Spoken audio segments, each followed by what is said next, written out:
উজ্জ্বল এডুকেয়ারে সকলকে স্বাগতম। আমি উজ্জ্বল সরকার। আজ আমি তোমাদের সাথে আলোচনা করব ইকোনমিক্সের বেসিক টার্ম এবং কনসেপ্ট নিয়ে। যারা আমার চ্যানেলে নতুন তাদেরকে বলবো তোমরা পরবর্তী ভিডিওগুলো পাওয়ার জন্য আমার চ্যানেলটিকে সাবস্ক্রাইব করে দাও। তা আজকে আমরা আলোচনা করছি basic term and concept of economy. আমাদের প্রথম কোশ্চেন যে কয়েকজন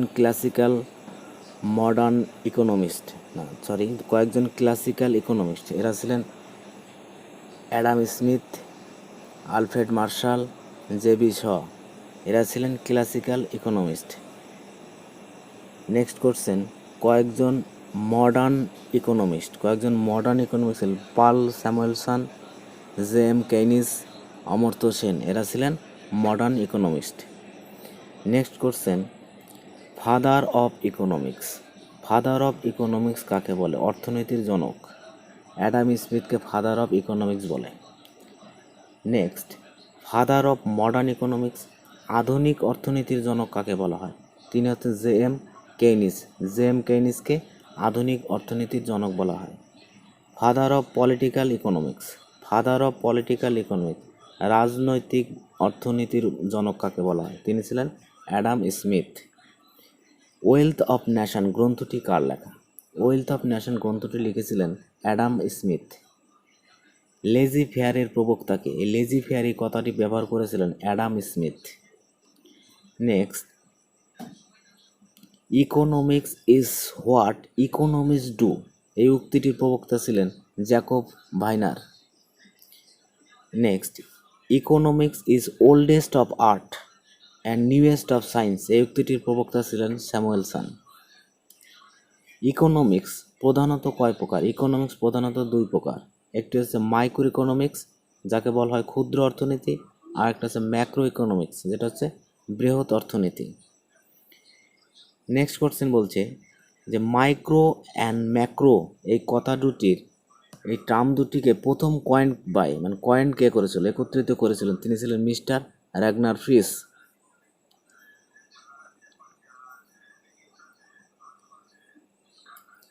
নেক্সট কোশ্চেন, যে basic problem of micro economics, এই ক্ষুদ্র অর্থনীতির প্রধান সমস্যাটা কি, মূল সমস্যাটা কি? সেটা হচ্ছে it is scarcity of swords and unlimited human demand, যার চাহিদা প্রচুর কিন্তু উৎস কম, মানে উৎপাদন কম কিন্তু চাহিদা অনেক বেশি। এটাই হচ্ছে মূল সমস্যা।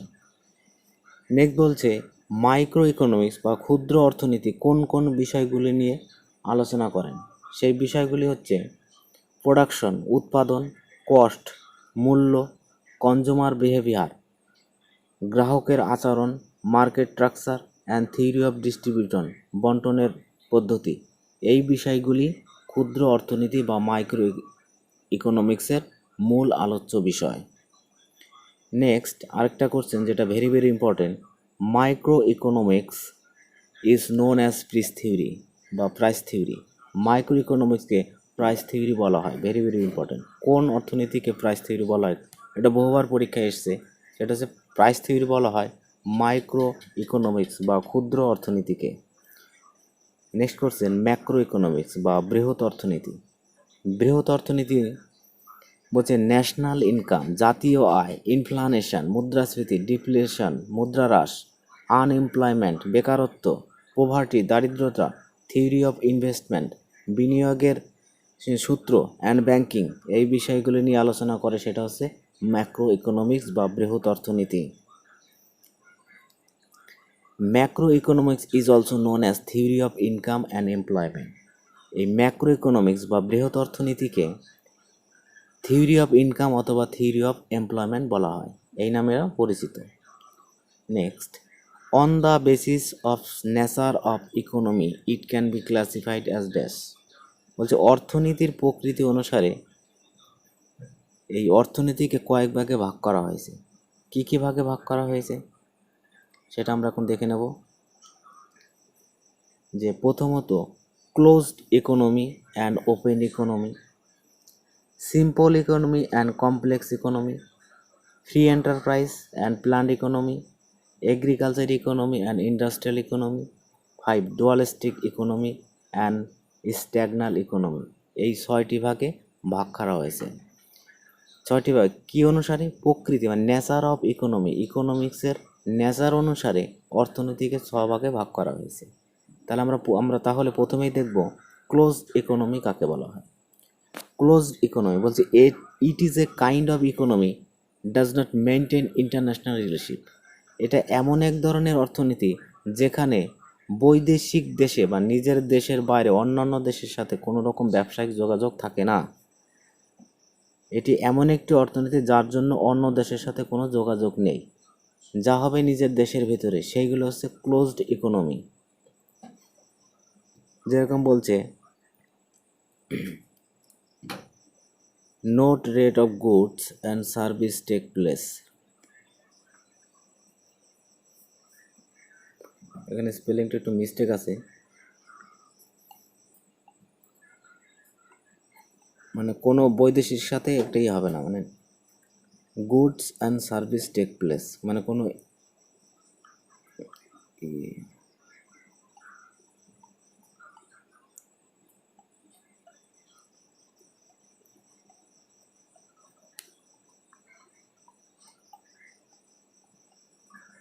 মানে বৈদেশিক সাথে কোনো রকম গুডস এবং সার্ভিস টেক প্লেস এগুলো হয় না, এখানে একটু মিস্টেক আছে। আমরা নেক্সট পরেরটা দেখে নেব যে ওপেন ইকোনমি। ওপেন ইকোনমি কাকে বলে? যে it is a kind of economy in which international trade take place. এটি এমন একটি অর্থনীতি যেখানে নিজের দেশের বাইরে অন্য দেশের সঙ্গে ব্যবসা বাণিজ্য চলে, সেটাকে বলা হয় ওপেন ইকোনমি। বর্তমানে সমস্ত দেশই এই অর্থনীতির উদাহরণ। সমস্ত দেশ, ওয়ার্ল্ডের প্রায় সব দেশই এই অর্থনীতির উদাহরণ। নেক্সট আমরা পরবর্তীতে দেখব সিম্পল ইকোনমি। সিম্পল ইকোনমি কাকে বলে? বলছে here is no application of science and technology and money is not considered as the medium of exchange. বলছে এটি এমন একটি অর্থনীতি যেখানে বিজ্ঞান এবং তথ্য প্রযুক্তির ব্যবহার হয় না। বিজ্ঞান এবং তথ্য প্রযুক্তি মানে টেকনোলজির কোনো ব্যবহার হয় না। টাকাকে বিনিময়ের মাধ্যম হিসেবে ব্যবহৃত হয় না। It is known as barter system. এই ধরনের অর্থনীতিকে বিনিময় প্রথা বা বার্টার সিস্টেম বলা হয়। Next complex economy. Complex economy কোনগুলো? বলছে it is an economy where infrastructure is develop. Complex economy এর ইনফ্রাস্ট্রাকচার ডেভেলপমেন্ট মানে উন্নত মানের ইনফ্রাস্ট্রাকচার, বিভিন্ন ধরনের তথ্য প্রযুক্তি যে সবগুলো ব্যবহার করে সেগুলো খুব উন্নত মানের। মানি স্ট্রাকচার ইজ ইমপ্রুভ এবং মুদ্রার যে গঠন সেগুলো খুব উন্নত মানের। Money is used as medium of exchange এবং টাকাকে বিনিময়ের মাধ্যম হিসাবে ব্যবহার করা হয়। সেই সমস্ত অর্থনীতিগুলিকে বলা হয় complex economy. Next agriculture economy বা ট্র্যাডিশনাল ইকোনমি। বলছে maximum population is engaged in agriculture sector. এই এগ্রিকালচার ইকোনমি বলা হবে সেগুলো যে অর্থনীতিতে বা যে দেশের অর্থনীতিতে বেশিরভাগ জনগণ কৃষিকাজে নিযুক্ত থাকবে এবং maximum portion of national income, জাতীয় আয়ের বেশিরভাগ অংশ কামস ফ্রম এগ্রিকালচার সেক্টর, কৃষিক্ষেত্র থেকে আসে। জাতীয় আয়ের বেশিরভাগ অংশই কৃষিক্ষেত্র থেকে আসবে এবং export is dominated by agriculture product এবং যে সমস্ত দ্রব্যগুলি এক্সপোর্ট হবে রপ্তানি হবে সেগুলো সবই হবে, বেশিরভাগটাই হবে কৃষি প্রোডাক্ট। এই এগ্রিকালচার ইকোনমিক্সের উদাহরণ হিসাবে যদি বলি আমরা তাহলে সাম আফ্রিকান কান্ট্রিজ মানে আফ্রিকা মহাদেশে কিছু দেশ আছে যেগুলো খুবই অনুন্নত মানের, সেই সমস্ত দেশকে এই অর্থনীতির উদাহরণ হিসেবে আমরা ধরতে পারি। নেক্সট আমরা পড়ব ইন্ডাস্ট্রিয়াল ইকোনমিক্স। ইন্ডাস্ট্রিয়াল ইকোনমিক্সটা কি? Industrial economics maximum portion of population, জনগণের বেশিরভাগ অংশ is engage in industrial sector, শিল্পক্ষেত্রে যারা যুক্ত থাকবে এবং maximum portion of national income, জাতীয় আয়ের বেশিরভাগ অংশই কামস ফ্রম ইন্ডাস্ট্রিয়াল সেক্টর, শিল্পক্ষেত্র থেকে আসবে এবং export is dominated by industrial product, রপ্তানি হবে শিল্পজাত দ্রব্যগুলি রপ্তানি হবে and import is dominated by agriculture product এবং কৃষিজাত দ্রব্যগুলি তারা আমদানি করবে। সেই অর্থনীতিগুলিকে বলা হয় ইন্ডাস্ট্রিয়াল ইকোনমি। নেক্সট বলছে dualistic economy, an economy where both technology advance and primitive sector coexist. Dualistic economics হচ্ছে যেখানে টেকনোলজিও ব্যবহার করা হয় এবং প্রিমিটিভ প্রাথমিক সেক্টরে মানে প্রাচীন যে সেক্টরগুলোতে সেগুলো মিলেমিশে কোএক্সিস্ট পারস্পরিক সহযোগিতার মাধ্যমে এরা কাজ করে। নোট, ডুয়ালিস্টিক ইকোনমি বলতে বোঝায় agriculture sector plus industrial sector. এখানে বলছে টেকনোলজি অ্যাডভান্স, টেকনোলজি মানে কি শিল্পক্ষেত্র ইন্ডাস্ট্রিয়াল সেক্টর, প্রিমিটিভ সেক্টর বলতে এগ্রিকালচার সেক্টর, মানে দুটি সেক্টর মিলে একত্রে কাজ করে, মানে সেটাই হচ্ছে ডুয়ালিস্টিক ইকোনমি। এই ডুয়ালিস্টিক ইকোনমির উদাহরণ হচ্ছে ইন্ডিয়া, শ্রীলঙ্কা, মালদ্বীপ, পাকিস্তান ইটিসি। তাহলে আমাদের ইন্ডিয়া হচ্ছে dualistic economy. Next, free enterprise. Free enterprise বলা হয় there are no government control, it is dependent on demand and supply. Free enterprise হচ্ছে সেই সমস্ত অর্থনীতি যেখানে গভর্নমেন্টের নিয়ন্ত্রণাধীন নয়, মানে যেটাকে গভর্নমেন্ট নিয়ন্ত্রণ করে না, উৎপাদন জন্য গভর্নমেন্ট কোনো নিয়ন্ত্রণ থাকে না, সম্পূর্ণটা মার্কেটের ডিমান্ড এবং সাপ্লাইয়ের উপর নির্ভর করে। যে জিনিসের ডিমান্ড বেশি সেগুলো বেশি উৎপন্ন হবে, যেগুলোতে ডিমান্ড কমে যায় সেগুলো উৎপাদন কমিয়ে দেবে, সম্পূর্ণটা একটা ব্যক্তিগত মালিকানার উপর নির্ভর করে, সেটা হচ্ছে free enterprise. Next, planned economy. Planned economy বলছে হ্যাভ গভর্নমেন্ট কন্ট্রোল, যেটা গভর্নমেন্ট দ্বারা নিয়ন্ত্রিত। এখানে গভর্নমেন্টের মত অনুসারে কোনো কিছু উৎপাদন হয়, সম্পূর্ণটা নিয়ন্ত্রণ থাকে গভর্নমেন্টের আন্ডারে। নেক্সট, এইবার বলছে on the basis of economic development it can be classified into 3 types. অর্থনীতির উন্নত হিসাবে বা উন্নতি অনুসারে ইকোনমিকে 3 ভাগে ভাগ করা হয়েছে। সেই ভাগগুলো কী কী? একটা হচ্ছে development country, next under development country বা লিস্ট ডেভেলপমেন্ট ইকোনমি, অ্যান্ড আছে ডেভেলপিং কান্ট্রি। নেক্সট, এবার আমরা দেখব silent feature of development country বা ডেভেলপড ইকোনমি। কোন কোন ইকোনমিগুলিকে বা কোন কোন দেশের ইকোনমিকে আমরা ডেভেলপমেন্ট কান্ট্রি বলবো, মানে উন্নত দেশ বলবো, কিংবা উন্নত অর্থনীতির দেশ হিসাবে আমরা বলবো হাই ন্যাশনাল ইনকাম, যে দেশের বা যে অর্থনীতির জাতীয় আয়টা খুব বেশি। হাই পার ক্যাপিটাল ইনকাম, মাথাপিছু আয় বেশি। হাই লিটারেসি রেট, সাক্ষরতার হার বেশি। লো ইনফ্যান্ট মর্টালিটি রেট, লো ইনফ্যান্ট মর্টালিটি রেট বলতে বোঝায় শিশু মৃত্যুর হার কম। লো ম্যাটারনাল মর্টালিটি রেট, মাতৃত্ব মৃত্যুর হার কম। লো পপুলেশন গ্রোথ রেট, জনসংখ্যা বৃদ্ধির হার কম। লো পভার্টি রেশিও, দারিদ্র্যের হার কম। অ্যান্ড লো আনএমপ্লয়মেন্ট রেট, বেকারত্বের হার কম। এই জিনিসগুলো যে ইকোনমিক্স বা যে দেশে থাকে সেই দেশটাকে বলা হয় বা সেই অর্থনীতিকে বলা হয় ডেভেলপড ইকোনমি বা ডেভেলপমেন্ট কান্ট্রি। নেক্সট, এবার আমরা দেখব silent feature of under develop বা লিস্ট ডেভেলপ, আন্ডার ডেভেলপ বা লিস্ট ডেভেলপ ইকোনমি। তাহলে আন্ডার ডেভেলপড বা লিস্ট ডেভেলপড ইকোনমির মূল বিষয়বস্তু কি? লো ন্যাশনাল ইনকাম, জাতীয় আয় খুব কম। লো পার ক্যাপিটাল ইনকাম, মাথাপিছু আয় কম। লো লিটারেসি রেট, সাক্ষরতার হার কম। হাই আইএমআর, আইএমআর এর ফুল ফর্ম আছে ইনফ্যান্ট মর্টালিটি রেট, শিশু মৃত্যুর হার বেশি। হাই এমএমআর মানে ম্যাটারনাল মর্টালিটি রেট, যেটা বেশি। হাই পভার্টি রেশিও, দারিদ্র্যের হার বেশি। অ্যান্ড হাই আনএমপ্লয়মেন্ট, বেকারত্বের হার খুব বেশি। সেইগুলিকে বলা হয় আন্ডার ডেভেলপ বা লিস্ট ডেভেলপড ইকোনমি, মানে খুবই অনুন্নত অর্থনীতি যেটাকে বলা হয়। উদাহরণ হিসাবে যদি বলা যায় দক্ষিণ আফ্রিকার নাইজার, বুরুন্ডি, আফগানিস্তান, এই সমস্ত দেশগুলি এই অর্থনীতির উদাহরণ। নেক্সট, এবার আমরা পড়ব salient feature of developing country. Developing মানে যেগুলো উন্নতি হচ্ছে। Here development process has just initiated, মানে এখানে সবেমাত্র উন্নতি প্রক্রিয়া শুরু হয়েছে, যেমন ভারত, শ্রীলঙ্কা, বাংলাদেশ ইত্যাদি। নেক্সট, এর বলছে on the basis of ownership of resource economy can be classified as 3 types. মালিকানা অনুসারে অর্থনীতিকে 3 ভাগে ভাগ করা হয়েছে। কি কি 3টি ভাগ? একটা হচ্ছে ক্যাপিটালিস্টিক ইকোনমি, যেটাকে ধনতান্ত্রিক অর্থনীতি। সোশ্যালিস্ট ইকোনমি, সমাজতান্ত্রিক ইকোনমি। মিক্সড ইকোনমি, মিশ্র অর্থনীতি। তাহলে আমরা প্রথমেই দেখব ক্যাপিটালিস্টিক ইকোনমি। ক্যাপিটালিস্টিক ইকোনমির মূল বিষয়বস্তুগুলি কী কী বা কোন কোন জিনিসগুলো এর ভেতরে থাকে, সেটা হচ্ছে all factors of production are own by the private sector. সমস্ত উৎপাদনে ব্যক্তিগত মালিকানায় হয়ে থাকে। Production is done according to market demand. বাজারের চাহিদার উপর উৎপাদন নির্ভর করে। বাজারে যে জিনিসের চাহিদা বেশি কম সেই হিসাবে উৎপাদন বাড়বে কমবে সেরকম।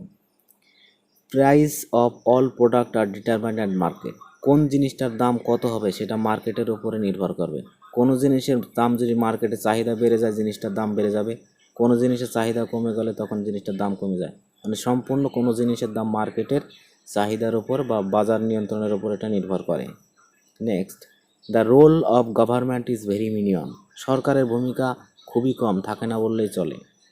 কারণ কোন জিনিস উৎপন্ন হবে, কোন জিনিসের দাম কি, কত দাম, এটা সরকার নিয়ন্ত্রিত করে না বা সরকার ঠিক করে দেয় না। Next, the role of market is very important. বাজারের ভূমিকা খুবই গুরুত্বপূর্ণ, মানে বাজারের চাহিদার ওপর সব কিছুই নির্ভর করে। এবং বলছে a huge competition is observe among the producer. উৎপাদনকারীদের মধ্যে একটা ব্যাপক প্রতিযোগিতার সৃষ্টি হয়। নেক্সট বলছে profit maximization is the chief aim. মানে সর্বোচ্চ হারে লাভ করাই প্রধান উদ্দেশ্য। ক্যাপিটালিস্ট ইকোনমিকের প্রধান উদ্দেশ্য হচ্ছে কি, সবচেয়ে বেশি লাভ করা। Economic inequality is a serious problem of this type. এই ধরনের ইকোনমিকে অর্থনৈতিক বৈষম্যটাই প্রধান সমস্যা। অর্থনৈতিক বৈষম্যটা কি, যেরকম কোনো একটা জিনিসের দাম যদি চাহিদা বাজারে খুব বেশি হয় তাহলে সেই জিনিসটার দাম বেশি হবে। কিন্তু সবার অর্থনৈতিক যদি সমান না থাকে, যদি গরিবকে কারো অর্থনৈতিক খুবই দুর্বল, কারো অর্থনৈতিক খুব বেশি, তাহলে যারা দুর্বল অর্থনীতি তারা তো সেই জিনিসটা কিনতে পারবে না। অতএব এই সমস্যাটা হচ্ছে বড় সমস্যা। এই ধরনের অর্থনীতির উদাহরণ আছে ইউএসএ, ইউকে, অস্ট্রেলিয়া, ইটিসি। এরা হচ্ছে এই ক্যাপিটালিস্টিক ইকোনমিক্সের উদাহরণ। এখানে একটা নোট আছে যে capitalistic economy is also called market economy বা ফ্রি এন্টারপ্রাইজ বা লেজি ফেয়ার। ক্যাপিটালিস্টিক ইকোনমিকে বলা হয় মানে তিনটি, লেজি ফেয়ারও বলা হয়। লেজি ফেয়ার বলতেও ক্যাপিটালিস্টিক ইকোনমি, ফ্রি এন্টারপ্রাইজ বলতে বোঝায় ক্যাপিটালিস্টিক ইকোনমি, মার্কেট ইকোনমি বলতে বোঝায় ক্যাপিটালিস্টিক ইকোনমি। নেক্সট, এবার আমরা করব সোশ্যালিস্টিক ইকোনমি। যে অল, এখানে আমরা দেখব কি কি আছে, যে all resource and factors of production are own by the government. সমস্ত উৎপাদন মালিকই গভর্নমেন্টের উপর নির্ভর করে। কোন জিনিস কতটা পরিমাণ উৎপন্ন, কি উৎপাদন হবে, সবগুলোই সরকারের উপর নির্ভরশীল। Next, production is done according two needs. সামাজিক চাহিদার উপরে নির্ভর করে কোন জিনিস কতটা পর্যন্ত উৎপাদিত হবে।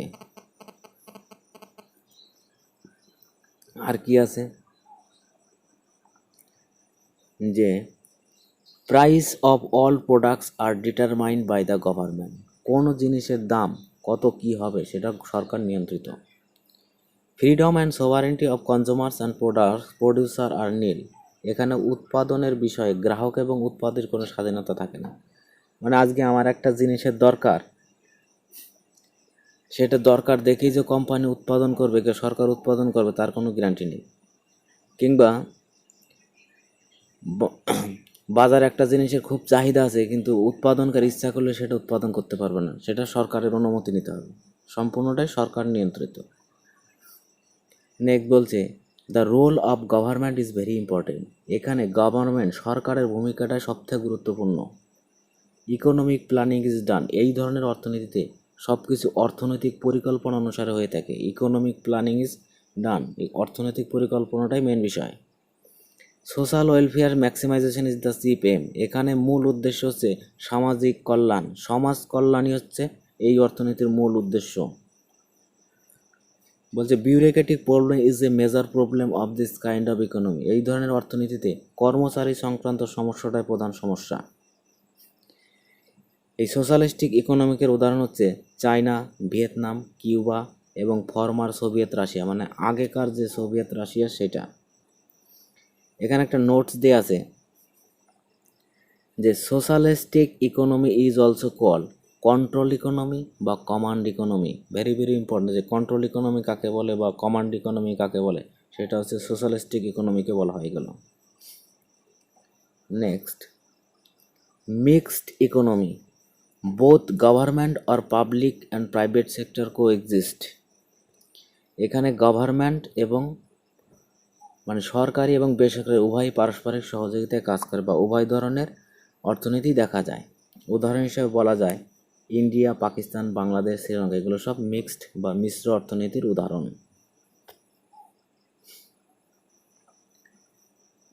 নেক্সট আমরা আরেকটা পড়ব যে central economic problem of this economy. এই যে আমরা তিন ধরনের ইকোনমিক্স দেখলাম, এই ইকোনমিক্সগুলির মূল সমস্যা কি কি? এইগুলোর মূল সমস্যা আছে what do produce and what quantity, কী প্রস্তুত বা কী উৎপাদন করব এবং কতটা পরিমাণে উৎপন্ন করব। হাউ টু প্রডিউস, কীভাবে উৎপন্ন করব। ফর হোম প্রডিউস, কার্যের জন্য উৎপাদন করব। এই তিনটি বিষয় হচ্ছে অর্থনীতির মূল সমস্যা। এবার এই তিনটি জিনিস, এই তিনটি ইকোনমিকে বিভিন্নভাবে এর সমাধান করা হয়। তাহলে এখানে বলছে solution of economics problem in different type of economics. এই ইকোনমিক্সের যে সমস্যাগুলি হয় সেগুলো সমাধান করার উপায় হচ্ছে ইন ক্যাপিটালিস্টিক ইকোনমি, ধনতান্ত্রিক অর্থনীতিতে এই রকম সমস্যাগুলি যে এখানে এটা সাস এসিএস হবে, এখানে স্পেলিংটা মিস্টেক আছে, যে সাস প্রবলেম আর সলভ বাই, এখানে প্লিজ হয়ে গেছে, এটা price, PRICE, price mechanism or market mechanism or market force. মানে এই ধনতান্ত্রিক অর্থনীতিতে সমস্যাগুলি প্রাইস সিস্টেম বা মার্কেট সিস্টেমের মাধ্যমে এগুলো সমাধান করা হয়ে থাকে। নেক্সট বলছে সোশ্যালিস্টিক ইকোনমিকে কীভাবে সমাধান করা হয়। This problem are solve by economic planning by the government. এই অর্থনৈতিক পরিকল্পনার মাধ্যমে সমস্যার সমাধান হয়ে থাকে। অ্যান্ড মিক্সড ইকোনমি, এই মিশ্র অর্থনীতিতে economic plan can be solve, অর্থনৈতিক যে সমস্যা সেটা সমাধান হয় both price system and economic planning, এই দুটির মাধ্যমে একত্রিতভাবে এটা সমাধান হয়ে থাকে।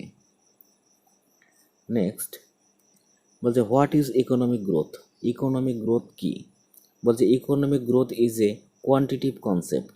এর মানে হচ্ছে কতটা পরিমাণে উৎপাদন হচ্ছে সেইটাই হচ্ছে ইকোনমিক গ্রোথ।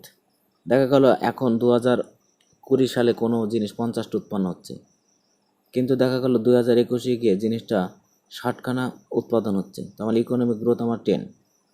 মানে কোয়ান্টিটিভ মানে যে গোনা অনুসারে, যেটা কাউন্টের মাধ্যমে যেটাকে আমরা নিশ্চয়তা করতে পারি, সেটা হচ্ছে গ্রোথ। আর what is economic development, economic ডেভেলপমেন্টটা কি? ইকোনমিক ডেভেলপমেন্ট হচ্ছে ইজ এ কোয়ালিটেটিভ কনসেপ্ট, মানে এই জিনিসটার কোয়ালিটি বা এর গুণ সম্পন্ন কতটা উন্নত সেটার উপর নির্ভর করে ডেভেলপমেন্ট। যাই হোক, আজকের অর্থনীতির ক্লাস এই পর্যন্তই। সকলকে সাথে থাকার জন্য অসংখ্য ধন্যবাদ এবং চ্যানেলটিকে ভালো লাগলে লাইক, সাবস্ক্রাইব এবং শেয়ার করো এবং সবাই সাথে থাকো। Thank you.